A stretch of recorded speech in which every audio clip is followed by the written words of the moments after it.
الحمد للہ نحمده ونستعینه ونستغفره ونؤمن به ونتوکل علیہ ونعوذ باللہ من شرور انفسنا ومن سیئات اعمالنا من یهده اللہ فلا مضل له ومن یضلل فلا ہادی له ونشهد ان لا الہ الا اللہ وحدہ لا شریک له ونشهد ان سیدنا وسندنا ومولانا محمدا عبدہ ورسولہ صلی اللہ تعالی علیہ وعلی آلہ وبارک وسلم تسلیما کثیرا کثیرا اما بعد اعوذ باللہ من الشیطان الرجیم بسم اللہ الرحمن الرحیم ان الابرار لفی نعیم وان الفجار لفی جحیم سبحان ربک رب العزۃ عما یصفون وسلام علی المرسلین والحمد للہ رب العالمین.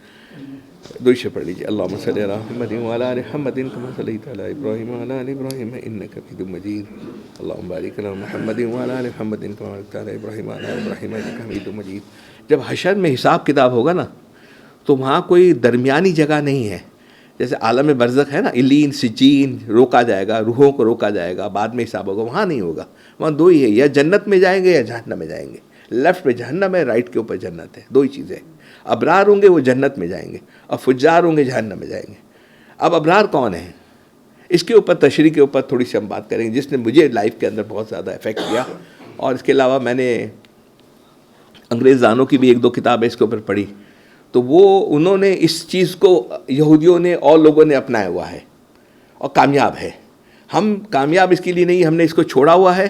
ہم یہاں بھی ناکام ہے، پتہ نہیں وہاں تو اللہ تعالیٰ جانتے کیا ہوگا ہمارے ساتھ. ان الابرار لفی نعیم وان الفجار لفی جحیم. نیک بندے جنت میں عیش کریں گے اور نافرمان لوگ جہنم میں جلیں گے. اب نیک بندے کون ہیں اس کی ڈیفینیشن ہمیں کرنی ہے، اس کے اوپر ہم نے بات کرنی ہے.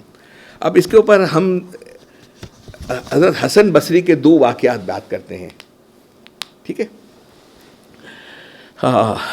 جو حسن بصری رحمۃ اللہ علیہ، یہ کون تھے پہلے اس کے اوپر تھوڑا سا کر لیں. حسن بصری کے بارے میں سب کو پتہ ہے. اور یہ میں کہتا ہوں یہ جو سورہ ملک کے بعد سورہ قلم کی آخری دو آیتیں ہیں نا، اس کی بھی انہوں نے قرآن کریم کے اندر تشریح کی ہے. نظر کے لیے بچوں پہ وہ دم کیا کرے، اس کو چھوڑے نہیں. ہماری بہت عرصے سے یہ نکل گئی بات. 120 صحابہ سے ملاقات کرنے والے یہ تابعی خواجہ حسن بصری جب پیدا ہوئے تھے تو حضرت عمر رضی اللہ تعالیٰ عنہ ان کی سنت تحقیق ادا فرمائی تھی. اور سنت تحقیق کیا ہے؟ جب بچہ پیدا ہو جاتا ہے تو خاندان کا کوئی نیک آدمی شہد یا کھجور کھا کر اس کو تھوڑا سا لعاب بچے کو منہ میں ڈال دے. اس سنت کا نام اس کا نام سنت تحقیق ہے. یہ سنت تحقیق خلیفہ مسلمین امیر المومنین حضرت عمر رضی اللہ تعالیٰ نے ادا کی. صحابہ میں سب سے پہلے جس کو امیر المومنین کا لقب ملا وہ حضرت عمر رضی اللہ تعالیٰ عنہ ہیں، جن کا اسلام لانے میں آسمانوں میں خوشیاں منائی گئی. اور یہ شرف ملائکہ اور جبرائیل علیہ السلام نازل ہوئے اور فرمایا محمد صلی اللہ علیہ وسلم آج عمر کے اسلام لانے سے آسمان پر فرشتے خوشیاں منا رہے ہیں. آپ سوچئے کیا درجہ تھا ان حضرات کا جن کے اسلام لانے پہ کلمہ پڑھنے پر آسمانوں پر فرشتوں نے خوشیاں منائیں. اب یہ حسن بصری 120 صحابہ کی زیارت کی ہے. ٹھیک ہے. یہ اس کے دو واقعہ سن لیجئے. یہ ان کا تعلق ہو گیا، ایک وقت آیا رابعہ بصریہ سے. پہلے تو انہوں نے شادی کا پروپوزل بھیجا. رابعہ بصریہ کون تھی؟ ایک کالی عورت اور غلام تھی. ایک کالی سیاہ رنگ کی عورت تھی اور غلامی تھی. پھر ان کو آزاد کر دیا گیا تھا. اور کوئی شکل صورت مال دولت کچھ بھی نہیں اس کے پاس، کوئی چیز بھی نہیں.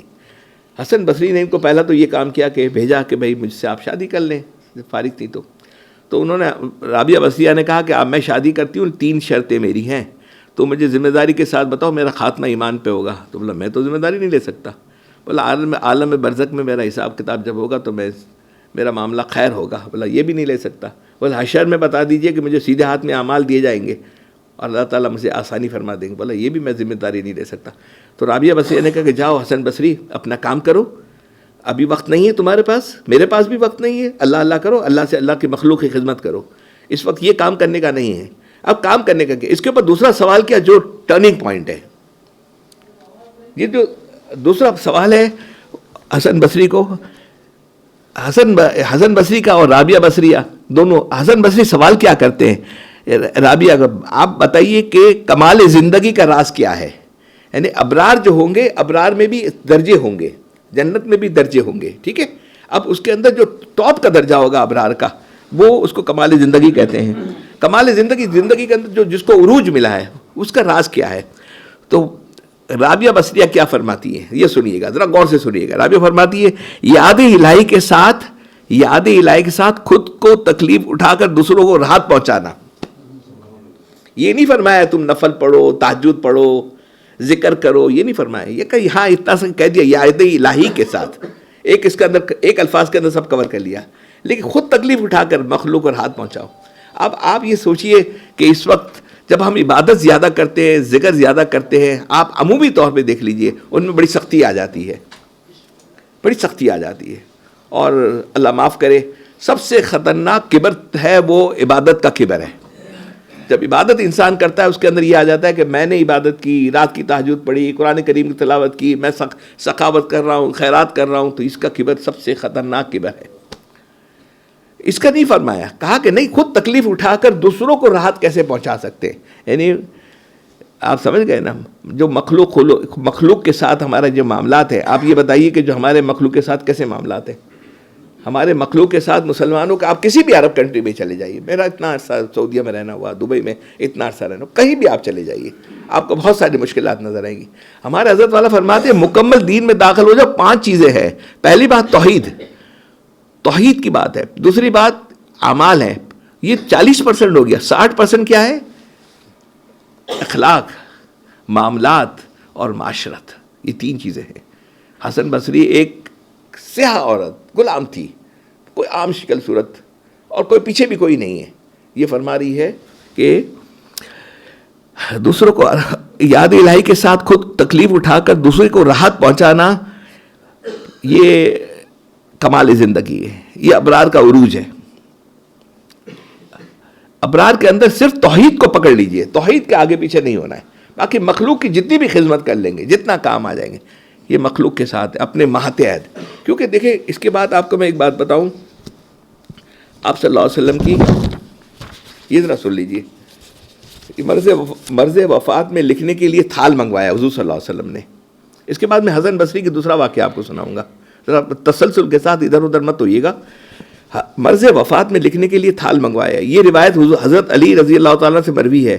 اس روایت میں حضور صلی اللہ علیہ وسلم کے مرض وفات کے واقعہ بیان فرما رہے ہیں. آپ کی یہ بیماری کئی روز تک جاری رہی. ان ایام میں آپ صلی اللہ علیہ وسلم مسجد نبوی میں تشریف نہ لا سکے. آخری دن جب آپ صلی اللہ علیہ وسلم وصال کا وقت قریب تھا، اس وقت واقعہ حضرت علی رضی اللہ تعالیٰ بیان فرما رہے ہیں کہ وہ یہ کہ جب آپ صلی اللہ علیہ وسلم کی طبیعت زیادہ ناساز ہو گئی تو آپ صلی اللہ علیہ وسلم نے مجھ سے فرمایا، اے علی میرے پاس کوئی تھال لے آؤ جس میں وہ بات لکھ دوں کہ جس کے بعد میری امت گمراہ نہ ہو. یہ ان کا جو آخری بیان، آخری دعا حضور صلی اللہ علیہ وسلم کی، ذرا غور سے سنیے گا، صرف اس کے اوپر عمل کر لے، انشاءاللہ خیر عافیت کے ساتھ نکل جائیں گے. جس کے بعد میری امت گمراہ نہ ہو. حضور صلی اللہ علیہ وسلم فرمایا، اس زمانے میں کاغذ کا اتنا زیادہ رواج نہیں تھا، اس لیے کبھی چمڑے پر لکھ لیا، کبھی درخت کے پتوں پہ بھی لکھ لیا، اور کبھی ہڈیوں پہ لکھ لیا، مٹی کے برتن پہ لکھ لیا. چنانچہ آپ صلی اللہ علیہ وسلم نے حضرت علی رضی اللہ تعالیٰ سے لکھنے کے لیے تھال منگوایا. حضرت علی رضی اللہ تعالیٰ فرماتے ہیں کہ اس وقت حضور صلی اللہ علیہ وسلم کی طبیعت اتنی ناساز تھی کہ مجھے یہ اندیشہ ہوا کہ اگر میں لکھنے کے لیے کوئی چیز تلاش کرنے کے لیے جاؤں گا تو کہیں میرے پیچھے یہ آپ صلی اللہ علیہ وسلم کی روح پرواز نہ کر جائے. اس لیے میں نے حضور صلی اللہ علیہ وسلم سے کہا کہ آپ جو کچھ فرمائیں گے میں اس کو یاد رکھوں گا اور بعد میں اس کو لکھ لوں گا. حضرت علی رضی اللہ تعالیٰ فرماتے ہیں کہ اس وقت حضور صلی اللہ علیہ وسلم کا سر اقدس میرے بازوؤں کے درمیان تھا، سر مبارک. اس وقت آپ کی زبان مبارک سے جو کلمات نکلے اب یہ سننے کے ہیں، خالی اس کو ہم عمل کر لیں، ہمارا کام بن جائے گا. اس وقت زبان مبارک سے جو کلمات نکلے وہ یہ تھے: نماز قائم رکھو، نماز کا خیال رکھو، زکوٰۃ کا خیال رکھو، اور تمہارے ملکیت میں جو ماتحت لوگ ہیں، بیوی بچے، ماتحت میں سٹاف، ڈرائیور، جتنے بھی ہیں، ان کا خیال رکھو. انہوں نے الفاظ جو عربی میں کہے وہ الصلاۃ والزکوٰۃ وما ملکت ایمانکم. نماز قائم رکھنا، نماز کے اوپر محنت کرنا، نماز کی پابندی کرنا، زکوٰۃ ادا کرنا. ہمارے اوپر زکوٰۃ کے علاوہ بھی کچھ ہمیں کوشش کرنی چاہیے دینے کے لیے، تو 2.5% ہے زکوٰۃ. اور اپنے ماتحت کا خیال رکھنا. آپ کو یہ نہیں سوال ہوگا کہ آپ نے خیرات کہاں کہاں کی، یہ ہوگا ماتحت جو آپ کے انڈر میں ہیں، بیوی بچے، رشتہ دار، سالیاں، رشتہ دار، خالہ، ساس سسر، جو بھی ہے، یہ سب آپ کے ماتحت ہے. اور چوتھی بات، بہت اہم بات، 3 باتیں ہو گئی، نماز کی، زکوٰۃ کی اور ماتحت کا خیال رکھنا. ماتحت کا خیال رکھنے کے لیے حضور صلی اللہ علیہ وسلم کی پریکٹس کیا تھی؟ مدینہ منورہ میں کبھی کبھی بازار میں چلے جاتے تھے. جب چلے جاتے تھے تو بڑے لوگوں سے نہیں ملتے تھے، ایک پتھارے میں حضرت زاہد رضی اللہ تعالیٰ عنہ نے ایک پتھارا لگایا ہوا تھا، کالے تھے وہ بھی بالکل، گاؤں سے دور سے آتے تھے اور سودا جو گاؤں میں ہوتا تھا وہ لگاتے تھے اور وہ بیچتے تھے، وہ پیسے لے جاتے تھے. آپ صلی اللہ علیہ وسلم نے جا کر پیچھے سے ان کو پکڑ لیا، آنکھوں پہ ہاتھ رکھ دیا اور کہا کہ ظاہر وہ سامان بیچنے کے لیے آئے تھے، تمہاری قیمت بہت لگے گی، اس کو کون خریدار ہے؟ تو انہوں نے فوراً فرمایا، جب آنکھ پہ ہاتھ رکھ دیا حضور صلی اللہ علیہ وسلم نے، جب آواز سنی تو وہ سمجھ گئے کہ حضور صلی اللہ علیہ وسلم ہے، تو یہ اور پیچھے کی طرف ہو گئے تاکہ حضور صلی اللہ علیہ وسلم سے چپک جائے. کیسا موقع تھا، کیسے خوش نصیب تھے. فرمایا کہ میرا کون خریدار ہوگا، مجھے کون خریدے گا؟ بولے تمہیں یہاں کوئی تمہارا خریدار نہیں ہے، اللہ کے گھر تمہارے بہت خریدار ہے، تمہارے اللہ کے یہاں تمہارا بہت بڑا مرتبہ ہے. کلاس اور لوور مڈل کلاس ہے نا، دیٹس ہمارے ٹرننگ پوائنٹ لائف کے اندر ہے، ان کا خیال رکھنا ہے. اور کوئی یہ بات لے کے نہیں چلنا کہ میں دیکھتا ہوں ساس سے، سسر سے، رشتہ داروں سے بڑے تعلقات آدمی کم کر دیتا ہے، بھائیوں سے، بھائیوں کے رشتہ داروں سے ہمارے یہاں. اور چوتھی بات کیا فرمائی؟ اشہد اللہ الہ الا اللہ و اشہد ان محمد عبدہ و رسولہ، کی گواہی پہ قائم رہو. جو شخص اس گواہی پہ قائم رہے گا اللہ تعالیٰ جہنم کو اس شخص پہ حرام فرما دیں گے. 4 باتیں ہوئی. توحید، اس میں کوئی شک نہیں ہے. اس کے لیے ایک میں یہ کہتا ہوں میرے دوستو، اب اس کو جب پرنٹ کراؤ نا علی، تو اس میں تھوڑی سی چینجز کرنی ہے اور اس کو بہت زیادہ پھیلاؤ. ہمارا حضرت والا نے یہ الہامی، انہوں نے بڑی رات کو اٹھ کر یہ جو دعائیں ترتیب دی ہے نا، عجیب ترتیب دی ہے. اس کو پکڑ لیجئے. دیکھیں اس میں قرآن کی 3 دعائیں ہیں، چن کر 3 دعائیں دی ہیں، اور اس کے اندر حدیث کی 10 دعائیں ہیں، اور حسن خاتمے کے لیے 7 دعائیں ہیں. تو اس کو لے لیجئے، اس کو ہفتے میں 1 دعا یاد کر لیجئے. یہ عام کتاب نہیں ہے یہاں پڑھی ہوئی ہے دعاؤں کی کتاب ہوتی ہے، وہ کتاب نہیں ہے. یہ ایسی کتاب ہے، اگر خالی اس کو فالو کر لیں گے، اس کو یاد کر لیں گے، ایک دعا کو پکڑ لیں گے، تو الحمدللہ آپ کے لیے باقی زندگی کے لیے کافی ہو جائے گی. اس کی ہم تھوڑی سی ترتیب اور چینج کریں گے. آخری میں اس کے اندر حضور صلی اللہ علیہ وسلم کی وہ ہے نا کہ حضور صلی اللہ علیہ وسلم جس نے درود شریف نہیں پڑھا، رمضان ہوا بخشش نہیں ہوئی، ماں باپ ہوئے بخشش نہیں ہوئی، وہ ہلاک ہو جائے. آخری میں وہ دی ہوئی اس بات اس کے اندر. اس کتاب کو لے جائیے، اپنے بیوی بچوں کو دیجیے اور لوگوں میں بانٹیے، اس کو پھیلائیے. یہ کتاب عجیب و غریب ہے. انشاءاللہ اس کو جو فالو کر لے گا، اتنی ساری دعائیں چن کر موقع محل کے حساب سے بنائی گئی ہے. اب یہ اس کے اندر جو ایک دعا ہے اشہد اللہ الہ الا اللہ کے اندر توحید کی، میں نے پہلے بھی بہت دفعہ کہا ہے، حضور صلی اللہ علیہ وسلم نے ابو بکر صدیق رضی اللہ تعالیٰ عنہ کو ایک دعا سکھائی. دیکھیے سکھانے والے کوئی بزرگ نہیں ہے، حضور صلی اللہ علیہ وسلم ہے، اور سکھایا کس کو جا رہا ہے؟ ابو بکر صدیق کو.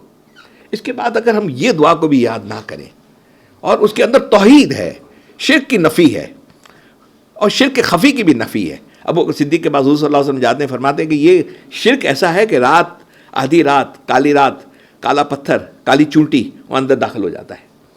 جب یہ داخل ہو جاتا ہے تو ابو بکر صدیق بھی گھبرا گئے، بولے اس کا کیا حل ہے؟ بولے میں تمہیں دعا سکھاتا ہوں، کم و بیش اللہ معاف فرمائے. حضور صلی اللہ علیہ وسلم نے ابو بکر کو دعا، جس سے محبت ہوتی ہے نا اس کو عروج کا کام دیا جاتا ہے.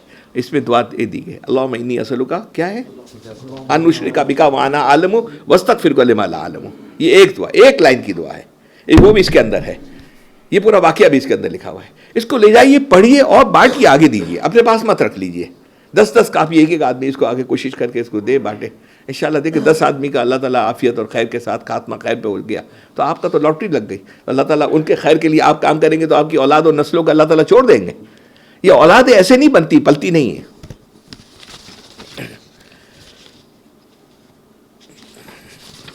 اچھا ہم اس کے اوپر آ جاتے ہیں حسن بصری کے اوپر، وقت ہو جائے گا. ایک تو واقعہ آپ کو میں نے سنایا اس کا، ٹھیک ہے. حضرت اس وقت بہت اہم مضمون پیش کر رہا ہوں، حضرت والا فرما رہے ہیں، جس میں ہم لوگوں سے بہت ہی کوتاہیاں ہوتی رہتی ہیں، چاہے وہ پیر ہو، عالم ہو، تاجر ہو، جاہل ہو. یا مضمون جو پیش کروں گا ہر طبقے کے لیے نہایت ضروری مضمون ہے. اور مضمون کیا ہے؟ اللہ تعالیٰ کے مخلوق کے ساتھ اچھے اخلاق سے پیش آنا. ان کی تفسیر میں کیا فرماتے ہیں حسن بصری؟ ان الابرار لفی نعیم و ان الفجار لفی جحیم. ابرار وہ ہے جس سے، اس کی اب تفصیل آپ کو اسی سے پڑھ کے سناؤں گا، جس سے چونٹیوں کے بھی وہ تکلیف نہ دے، جانوروں کو، بلی کو، جانوروں کو، رشتہ داروں کو، عزیز اقارب کسی کو تکلیف نہ دے، سب کے لیے راحت والا ہو، کسی کے لیے بدگمانی نہ کرتا ہو. کوئی بدگمانی کرے تو یہ راحت اس کو دے، آرام سے دے. حسن بصری یہ فرماتے چونٹیوں کو. دیکھیے اس کے اوپر پھر ہم قرب کا خزانہ، اس کے بغیر قرب نہیں مل سکتا. یہ مخلوق کے ساتھ آپ کا تعلق نہیں جڑے گا اور مخلوق کی خدمت نہیں کریں گے. آپ سمجھیں گے کہ میں پہلی صف میں پہنچ جاؤں اور میں عبادت کرتے ہوں, رات کو اٹھ جاؤں, میں حج عمرے کر لوں, ہاں بہت اچھی بات ہے, اللہ تعالیٰ کا کرم و فضل ہو وہی کر سکتا ہے. لیکن اصل مسئلہ مخلوق کے ساتھ ہے. کامل پکا مسلمان, اللہ بہت پیارا مسلمان وہ ہے جس کی زبان سے اور اس کے ساتھ ہاتھ سے کسی مسلمان کو تکلیف نہ پہنچے.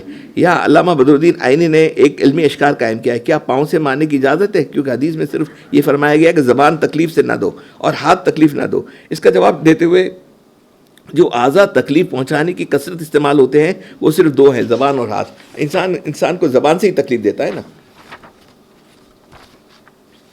حضرت حکیم الامت تھانوی صاحب نے اس آیت میں اپنی کفایت کے ساتھ مومنین کی کفایت کے اس لیے فرمایا کہ کفایت کی دو قسمیں ہیں, ایک حقیقی کفایت, ایک اصل میں تو اللہ ہی کا بندے کے لیے کافی ہے, لیکن ایک کفایت ظاہری بھی ہوتی ہے. کیونکہ عمر رضی اللہ تعالیٰ عنہ جب اسلام لے کر آئے نا تو خوشیاں منائی گئی اور اللہ تعالیٰ نے کہا تمہاری ایک طاقت تمہیں دے دی گئی ہے. تو ایک سوال پیدا ہوتا ہے کہ عمر رضی اللہ تعالیٰ عنہ سے کوئی طاقت کا آنا, کیا مسلمان پہلے طاقتور نہیں تھے؟ حضور صلی اللہ علیہ وسلم تھے. اس کے جواب میں حکیم الامت نے لکھا ہے. تو حضرت خواجہ حسن بصری تحقیق حضرت عمر رضی اللہ تعالیٰ نے فرمائی تھی. ٹھیک ہے, ان الابرار لفی نعیم و ان الفجار, نیک بندے جنت میں عیش کریں گے, نافرمان جہنم میں جائیں گے. تو ہم کیسے ابرار بن جائیں, کیسے نیکیوں کے اندر رجسٹر میں ہمارا نام درج ہو جائے؟ اور ابرار کی کیا معنی ہیں؟ خواجہ حسن بصری رحمۃ اللہ علیہ نے اس کی تفسیر میں فرمایا ہے. پہلا تو انہوں نے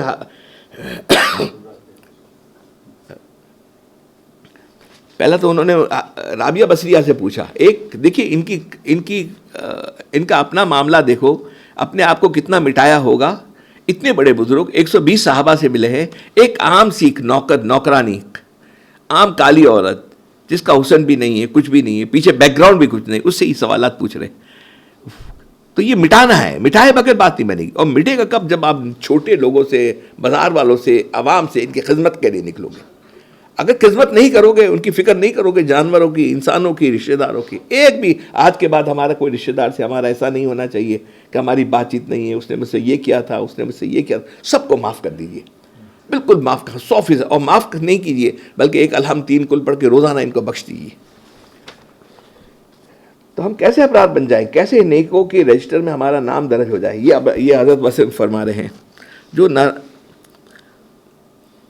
ابرار وہ ہوتے جو چونٹیوں کو بھی تکلیف نہ دیں, جو نافرمانی سے خوش نہ ہوں, نہ اپنے گناہ سے خوش ہوں, نہ دوسروں کے گناہوں سے خوش ہوں.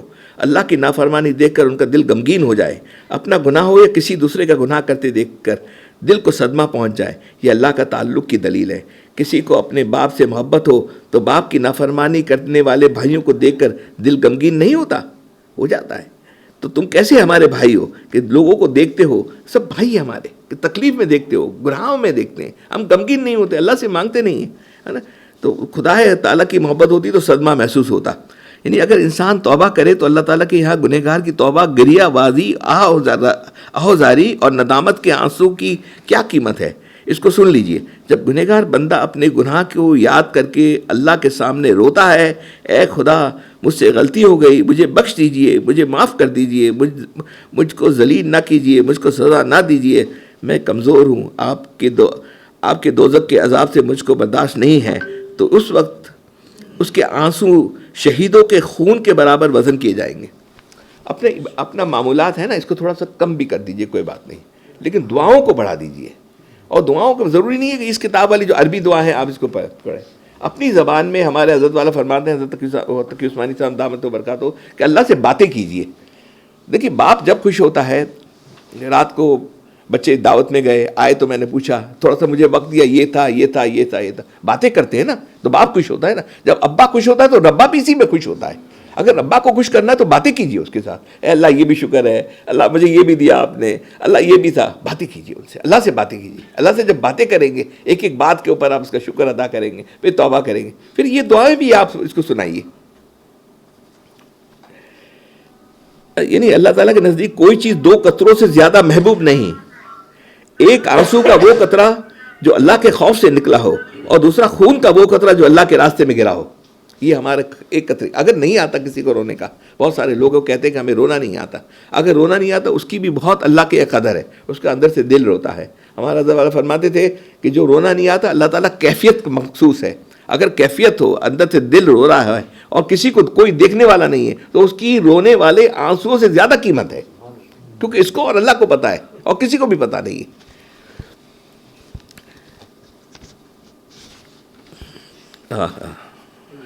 مولانا قاسم صاحب نانوتوی رحمۃ اللہ نے فرمایا کہ جس ملک میں بادشاہ کی کوئی چیز باہر سے منگاتا ہے، کسی دوسرے ملک سے درآمد یعنی امپورٹ کرتا ہے، اس کی زیادہ عزت و قدر ہوتی ہے، کیونکہ بادشاہ کے ملک میں وہ چیزیں نہیں ہوتی۔ تو مولانا قاسم صاحب نانوتوی فرماتے ہیں اللہ تعالیٰ کی عظمت اور جلالت کی شان کی جو بارگاہ ہے وہاں آنسو نہیں ہے، اس لیے وہ ہمارے آنسو کی بہت قدر کرتے ہیں، کیونکہ آنسو تو گنہگار بندوں کے نکلتے ہیں۔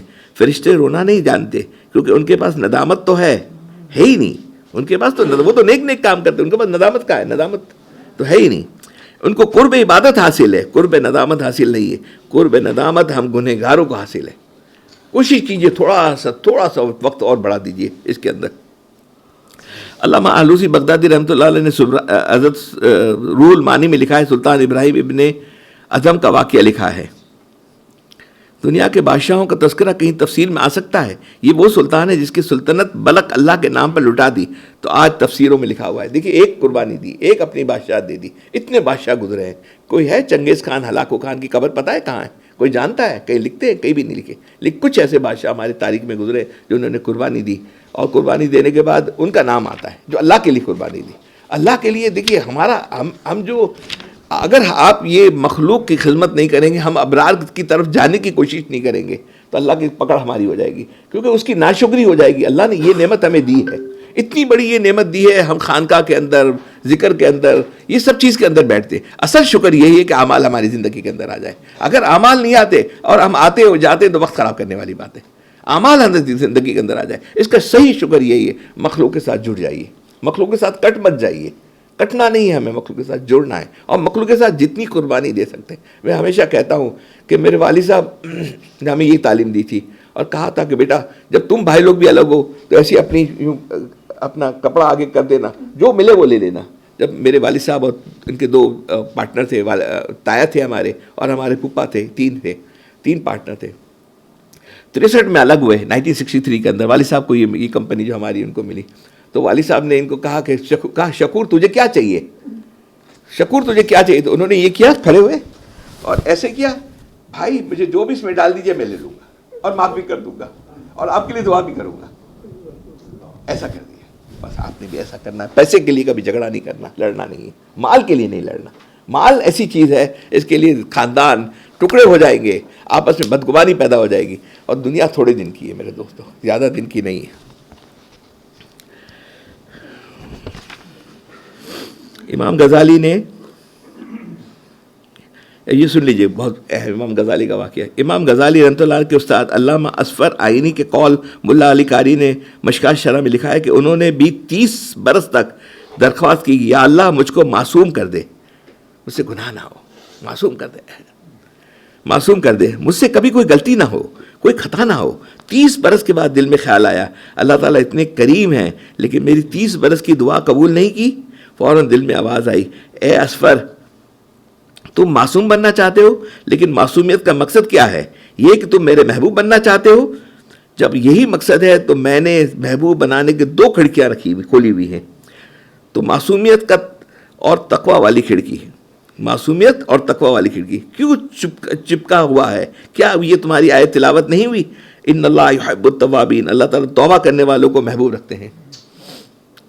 ہوگی غلطی انسان سے، 19-20 ہو جائے گی، معاملات ہو جائیں گے، توبہ کو استغفار کو اتنا بڑھا لیجیے۔ مجھے ابھی بچے نے کہا، ہم واک کر کے ابھی جا رہے تھے نماز کے اندر، کہ صبح آنکھ کھل جاتی ہے، نماز نہیں پڑھتا میں، تہجد نہیں ملتی، تہجد کے وقت آنکھ نہیں کھلتی، آنکھ کھل جاتی ہے لیکن توفیق نہیں ہوتی۔ میں نے کہا استغفار بڑھا دیجیے، رات کو سوتے وقت آخری وقت تک استغفار کیجیے، جتنا استغفار بڑھا دو گے اللہ کا فضل اترتے ہوئے آپ دیکھو گے۔ اور جتنے استغفار یاد ہیں ایک ایک کر کے 1 مہینے میں 1 استغفار اضافہ کر لیجیے۔ سید الاستغفار ہے یہ آخری میں رات کو سوتے وقت، ہے نا، اللہ انت ربی لا الہ الا انت خلقتنی وانا عبدک، اس کو بھی یاد کر لیجیے۔ حضور صلی اللہ علیہ وسلم نے ایک خاص صحابی کو خاص محبت کے ساتھ سکھایا تھا، ایسا ہی مطلب یہ سید الاستغفار، جو نہ ہو تو جو بھی استغفار یاد ہو آپ کو صبح انشاءاللہ یہ اللہ کی طرف سے یہ فضل ہو جائے گا کہ آپ نماز بھی پڑھو گے، اللہ سے مانگو گے، عفو فگا بھی کرو گے۔ آپ بتائیے کہ مچھلی کانٹے کے ذریعے 10 دفعہ پانی سے نکال لو، ہر دفعہ پوچھو کہ کیا پانی میں جاتے ہوئے شرم آتی ہے؟ تو 10 دفعہ بے وقوفی کر چکی ہے، 10 دفعہ پانی سے باہر آ چکی ہے، تو وہ کہے گی کہ چاہے 1000 دفعہ بے وقوفی کر لو مگر پانی زندگی میری بنیاد ہے، ہماری زندگی کی بنیاد یہی ہے۔ 2 باتیں، آجا بیٹا کچھ سناؤ گے؟ 2 باتیں آج سے ہم ختم کرتے ہیں۔ ایک، مخلوق کے ساتھ کٹنا نہیں ہے ہمیں، سب کے ساتھ، خاندان کے ساتھ، رشتہ داروں کے ساتھ، اور جتنا ہو سکے ہر ایک کچھ نہ کچھ کر سکتا ہے، کچھ نہ کچھ مدد کر سکتا ہے، کچھ نہ کچھ مشورہ دے سکتا ہے۔ چلو کچھ بھی نہیں کر سکتے تو ہاتھ اٹھا کے رات کو دعائیں فقہ تو کر سکتے، دعائیں تو کر سکتے، مانگ تو سکتے۔ اور دوسرا مخلوق کے ساتھ، دوسرا دعاؤں کا معاملہ، ان اللہ یحب التوابین ویحب المطہرین، دعا اللہ سے کرنی ہے، مانگنا ہے، خوب استغفار کرنا ہے۔ یہ دونوں نعمت، رابعہ بصریہ والی بھی نعمت آپ کو مل جائے گی انشاءاللہ، اور حسن بصری والی ان الابرار لفی نعیم وان الفجار لفی جحیم، یہ بھی نعمت مل جائے گی۔ 2 کام کر لیجیے۔ یہ دعائیہ اشعار ہیں۔ ہوا و حرص والا دل بدل دے، میرا غفلت میں ڈوبا دل بدل دے، بدل دے دل کی دنیا دل بدل دے، خدایا فضل فرما دل بدل دے، گناہ گاری میں کب تک عمر کاٹوں، گناہ گاری میں کب تک عمر کاٹوں، بدل دے میرا رستہ دل بدل دے، سنوں میں نام تیرا دھڑکنوں میں، سنوں میں نام تیرا دھڑکنوں میں،